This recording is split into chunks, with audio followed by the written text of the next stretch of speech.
Армысыздар, тыңдармандарым, арнама қош келдіңіздер. Арнамның дамуына үлес қосып, лайк басып, комментарий қалдырыңыздар. Әрбір комментарий менің кейіпкерлерім үшін өте маңызды.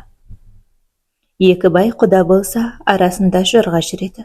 Екі жарлы құда болса, арасында дорба жүреді. Бай мен жарлы құда болса, айырылыса алмай зорға жүреді.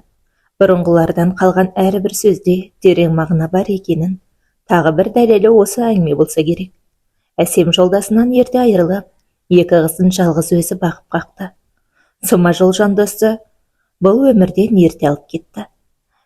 Әсем ешкімге алақан жаймай, қатарынан кем қылмай бір емес, бірнеше жерде жұмыс істеп, жүріп қыздарының қалауының бәрін орындап, беттерінен қақпай өсірді. Қыздарының тәрбиесіне көп көңіл бөлетін. Соның нәтижесінде Сабиманна мен Айсара екеуі көрсе көз сүйсінер қыз болып бойжетті. Екі қызының да білімді болуына бар жағдай жасап жүрді. Аналарының арқасында екі қыз да жоғарғы білім алып, өз істерінің маманы атанды. Сабина балалар тәлімгер болуды армандаса, Айсара адамдардың денсаулығы үшін күресуді жөн көрді. Екеуі де өз ортасына сыйлы, абыройлы болса да, үнемі жүздерін мұң шалып жүретін. Екеуінің де ойында аналарының жалғыз қалуы. Міне, сол үшін де тұрмыс құрудан бас тартып, екеуі де жігіт атаулыдан бойларын аулақ ұстап, үнемі үйлеріне қарай қашада да жүреді. Бойларын үрей білеп алған Әсемде әбден күйзеліп бітетін болды. Қыздарының жасы 25-тен асса да тұрмыс құрмай жүргеніне өзін кінәлі сезініп, жанына маза берер емес. Екеуі де анасын уайымға салмау үшін үнемі әр басқан қадамын аналарына баяндап отырушы еді. Бұл жолы Сабина еш өзгертусіз кешігіп жатыр. Телефонына қоңырау соғып еді, телефоны өшірулі. Айсара әпкесінің таныстарының бәріне қоңырау соғып сұрастырды. Оның қайда кеткенін тірі жан білмейді. Мұндай жағдай өмірлерінде алғаш рет орын алып отырғандықтан, екеуі де әбден сасқалақтап жүр. Түнгі сағат 2-ге жақындады. Бір кезде есік ашылып, Сабина кіріп келді. Сабинаны көрген Әсем мен сіңлісі Айсараның өңі қашып тұрған орындарынан тапжылмай қалды. Өз көздеріне өздері сене алар емес. Сабинаны мұндай күйде алғаш көруі. Үсті басы жұлма-жұлмасы шыққан, құдды бір орманда адасып, шүйбөрілермен шайқасқандай. Ентігін басылмай әбден шаршап шалдығып, әрең есіктен кіріп, анасын құшақтап еңкілдеп жылап жіберді. Қызым-ау, саған не болды? Мына түрің не? Кел, отыршы мұнда. Әпке, міне, су ішіп алшы. Саған не болған? Анашым, деп әрең сөйледі. Өксігін басалмай етегі жасқа толып, жылағанына жылаған. Әсем мен Айсара екеуінің көздері бір-біріне түйісіп Сабинаға не болғанын сезіп тұрғандай. Алайда жағдай олар ойлағандай болмай шықты. Қызым, жетер енді. Жылауыңды доғар, дереу жинал, полицияға барып арыз жазамыз. Анашым, сіз бәрін білесіз бе? Сіз бұлай боларын білдіңіз бе? Нені білуім керек еді? Мені алып қашып кетерін білдіңіз ғой, иә? Не дейді? Сені біреу алып қашты ма? Қызым-ау, соны ертерек айтпайсың ба? Мен сенің абыройыңды біреу аяққа таптаған екен деп сәрем қалмады ғой. Өткен жолы сіз айтып жүрген ауылдағы танысыңыздың ұлы мені күштеп алып қашып кетті. Сен сонда ол жақтан қашып кеттің бе? Сенің денің дұрыс па? Жасың болса 27-ге келді. Неге қашып кеттің? Ол жігітті танисың, бөтен жер емес. Неге бұлай жасадың? Менің тұрмысқа шыққым келмейді. Неге? Не үшін? Сізді қимаймын, анашым.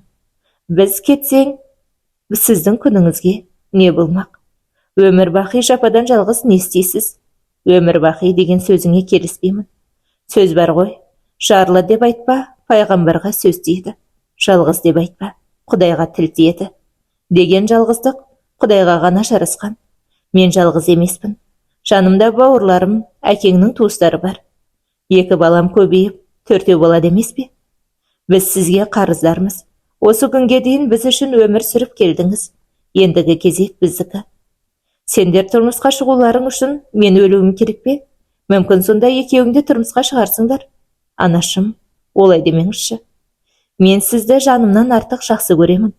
Жарайды, тұрмысқа шық десеңіз шығайын. Ең бастысы сіздің аман болғаныңыз. Бірінші бақ, екіншісі сорбақ деген. Ақ босаға аттап, ақ орамал жабылған соң, сол жерде қалуың керек еді. Ендігі жағдайың не болар екен? Деді анасы уайымын жасыра алмай. Айсара әпкесінің ризашылығын алған соң, иығын ауыр жүк түскендей, өзін жеңіл сезінді. Іште бұл сүйінші хабарын сүйіктісіне жеткізгенше асығып тұрды. Әпкесі шығып кеткеннен дереу Әміреге қоңырау соқты. Қуанғаны соншама уақытқа қарамаған болатын. Сүйіктісінің беймезгіл қоңырауын көрген байғұс жігіттің зәресі қалмай, даусы дірілдеп, әрең жауап берді. Жаным, бәрі дұрыс па? Әміре, сен неге шошып тұрсың? Ойбу, кешірші мені. Менің қуанғаным соншама сағатқа мән бермеген екенмін. Сенен сүйінші сұрауға асықтым. Әпкең тұрмысқа шығатын болды ма? Жоқ, Алла қаласа ол күнді де көреміз. Ендеше не болды? Әпкем маған өз жолын берді. Саған тұрмысқа шығуыма рұқсат берді. Рас айтасың ба? Иә, жаным. Ендеше үйдегілерге әпкең мен анаңды таныстырайық. Солай жасайық. Бұл түнде олардың бақытты адам болғаннан шығар сірә. Болашаққа жоспар құрып, тәтті арманның етегіне еріп, ұйқыға кетті. Бар болғаны бірер сағат көз ілсе де, таңертең өмірге құштар болып, бақыттан бал-бұл жайнап, құлпырып, ерекше құлпыныспен жұмысына жиналған Айсараны көріп, Сабинаның да көңілі көтеріліп қалды. Әсем, болашақ күйеу баласын көріп, оның отбасымен танысты. Құдағиы қарлығаш өте өнегелі, парасатты, мейірімді жан екені көңілін көншітсе, құдасы Мараттың өзімшілдігі көңілін құлазытты. Марат еліміздегі белгілі бір банктың ірі қаладағы кеңсесінің директоры. Дүние мансап болған соң, мүмкін солай болуы да керек шығар. Әсем екі қызымен тойдың дайындығына кірісіп кетті. Әкесінің орнын білдірмеу мақсатында ағайын туыстары еш аянбай қызмет етуде. Әсем де осы күнге дейін қайын жұртының ешбір той жиынынан қалып қойған емес. Үнемі қолында барын алып жетіп баратын. Міне, енді соның қарымтасын туыстары қайтарып жатыр. Ұзату күні белгіленіп, қымбат ресторанды таңдап қойды. Той күні жақындаған сайын, Әсемнің көңіл күйі болмай жүр. Қыздарына көрсетпей кейде жылап алады. Оның себебі Айсараның тұрмысқа шығып, өзін өсіп өнген ұясынан ұшуында емес. Үлкен қызы Сабинаның жанарындағы мұңды көріп, ет жүрегі езіледі. Қыз болған соң оның да дәл осылай біреуге ғашық болып, махаббат буына мас болуға хақысы бар емес пе? Қашанға дейін бұлай жалғыз жүрмек? Оның тағдыры неге бұлай болды? Осы сынды сұрақтар күндіз түні маза бермейді. Жападан жалғыз ой үстінде отырғанда, қызы Сабина жанына келіп жайғасты. Анашым, кел қызым, келе ғой. Неге соншаға мұңайып жүрсіз? Айсара алысқа кетіп бара жатқан жоқ қой? Мен Айсара үшін еш алаңдамаймын. Нағыз ер азаматты жолықтырып, қамқорлығын сезініп жүр. Өз қызындай қабылдап бар мейірімін беріп жүрген алтындай енесі тұрғанда, неге алаңдаймын? Ендеше, сізге не болды? Мен сені уайымдап жүрмін. Қызым, сенің де бақытты болуға хақың бар. Жасың 30-ға келді, неге кездескен жігіттердің бәрінің бетін қайтара бересің? Бұл тақырыпты қозғағым келмейді. Өтініш, мені бұлай тергемеңізші. Қаша бер. Осылай жүргенінде біреудің тоқалы болып, немесе біреудің баласына өгей шеше болмасаң, сені отбасын құрмаған жігіт ала қоймасы анық. Тағдырыма жазылғанын көремін ғой. Сабина бұл жолы да анасының көкейіндегі сұрақтарды жауапсыз қалдырып қаша жөнелді. Әне-міне дегенше шулап жүріп, тойда өте шықты. Айсара өз үйінмен қоштасып, өзге елге келін атанды. Еңбекқор, пысық, қызға келіндік өмір аса қиынға соқпады.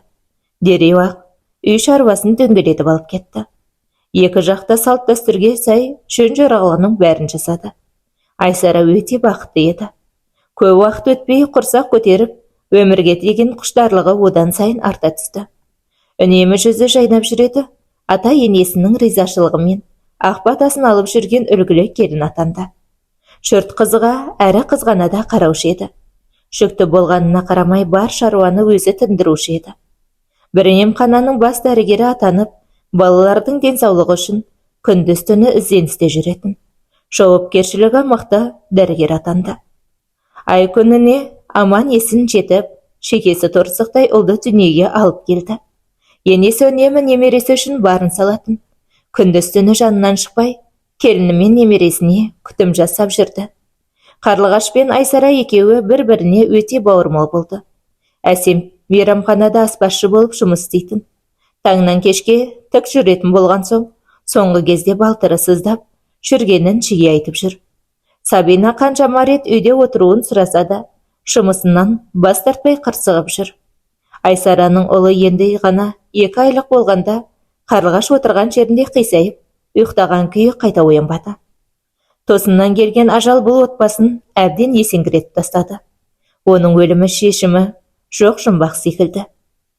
Дені сау адам бір ақ сәтте еш жері ауырмай, көз жұма салуы миға қонымсыз секілді. Бәрі де бір Аллаға аян, жаназасына жиналған елдің есебі жоқ. Айсараның жаны күйзелісіп жүрсе де, үйде өзінен басқа әйел адам болмаған соң, әрі-бері шапқылаумен мәжбүр. Әсем 1-2 күн ғана жиен немересіне қарап, одан соң жұмысына қайта шығып кетті. Айсараның үйіне келер қонақтардың аяғы азаяр емес. Ұлы шырылдап жылап анасына күні-түні маза бермейді.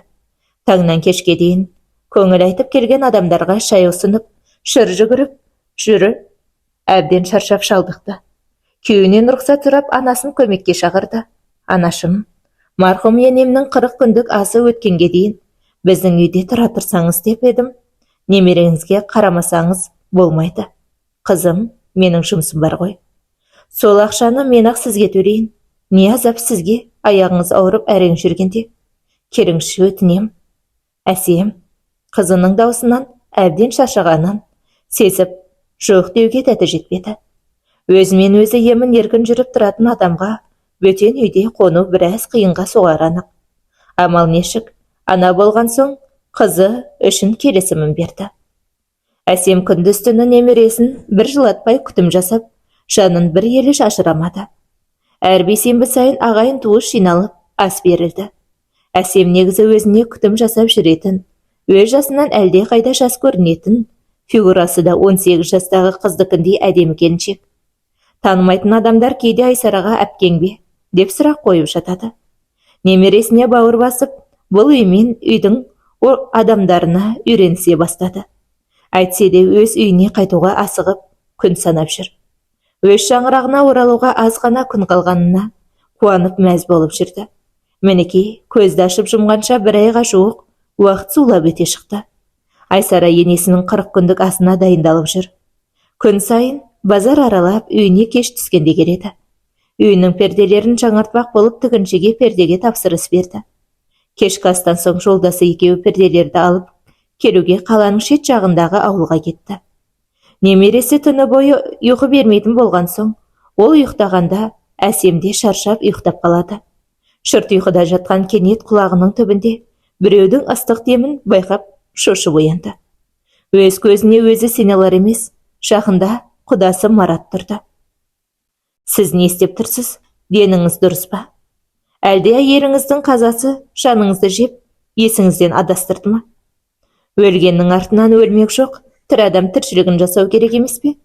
2 жарты 1 бүтін болсақ, қалай қарайсың? Сіз жынданайын депсіз.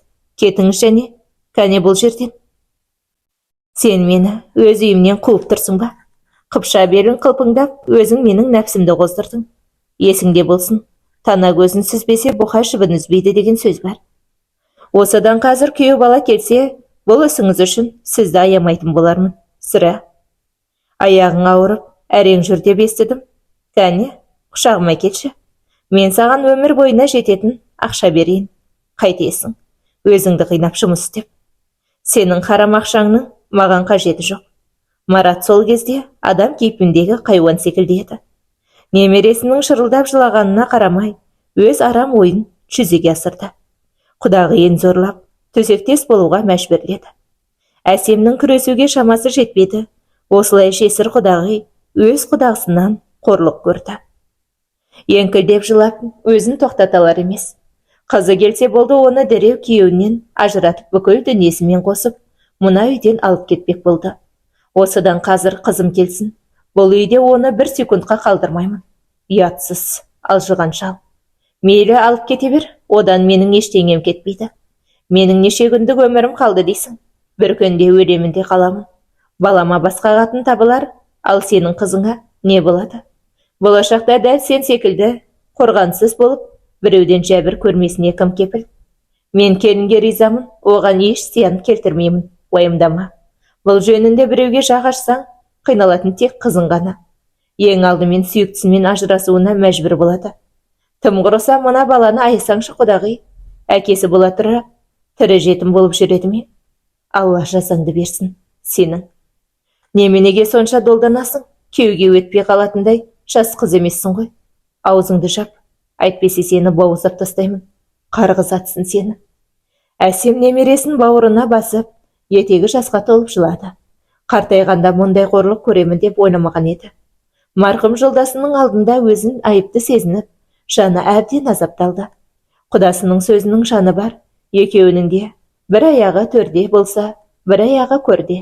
Жастардың өмірін ойрандауға хақым жоқ деді де, қызы келгенде дейін өзін реттеп жуынып, шайынып, немересінің сүтін ішкізіп ұйықтатты. Қызы келгенде өтірік ұйықтаған кейіп танытты. Таңертең ертемен ешкім оянбай тұрғанда бұл үйден қашып кетті. Қызыма зияның тисе, ажалың менен болады деп құдасына хабарлама жіберді. Анасының бұл ісін Айсара түсінбей ұзақ ойланды.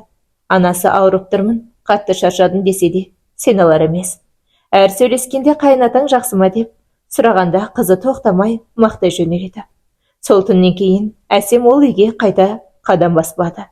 Енді міне араға 3 жыл салып, бірнеше күн бұрын ғана Мараттың жаназасына барып келді. Жүрегі қысылып қаза болыпты. Үйді көрген бойда сол түнгі қорлығы есіне түсіп, ескі жараның беті қайта тырналды. Алайда алдынан жүгіре шыққан немересін көріп, көңілі аздап көтеріліп қалды. Бұл құпияны мен өлгенше ішімде сақтауға дайынмын. Бәрі де қызымның бақыты үшін. Оны мен кешірмесем де, Аллам кешірсін деді. Құдаға жарымасам да, алтында күйеу балдарым бар. Сабинада тұрмыс құрып, күйеу балам екеуі біздің үйде маған қамқорлық жасап бірге тұрып жатырмыз деп, кейіпкер әңгімесін аяқтады. Әңгіменің соңына дейін тыңдағандарыңыз үшін алғысымыз шексіз. Әңгіме ұнаса, достарыңызбен, жақындарыңызбен бөлісе кетіңіздер.